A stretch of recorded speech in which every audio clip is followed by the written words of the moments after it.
जय सामान पुणी ब्लॉग को स्वागत करती ब्लॉग को बहुत बहुत भल अच्छे आशा करते बहुत भल मिलते खुश रहतु तो चलते मो दिन आज केत कौन करते आपको सेयर करते और आप निश्चित भाव में भल पाई सपोर्ट करते क्या कुछ पारि और दीपिक मत संभव मुझे सेयर करती चलते देखा कौन कम चलती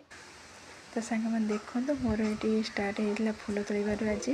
सकाळटा जेहेतु काल वर्षा प्रबल हो हैदराबाद में ये देखिए केते पवनटा भी रोचे तो तापर फूल नहीं आसला गाधे पारे रेडी पूजा पूजी कर नहीं पलि आसली रोसई कती आप तो जानते गाधे सारापर तो रोसई कती समस्ते रोसई कती पलि आसती आसला मो पुओ को तार भरिकी स्कूल पठे देती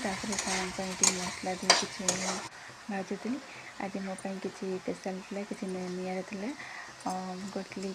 पोटल गोटी मसला रोटी मत बहुत भल लगे जेहेतु तादेह रसुण लंका देकी भाजले बहुत टेस्ट भल लगे तो मुझे करनी ये आम जन तेल वाला झील को छाड़ी जाइए कल 10 मिनट रख मोटे कम अच्छे तो मुझे झील सहित टिके रोली आप भिडियो भल लगे।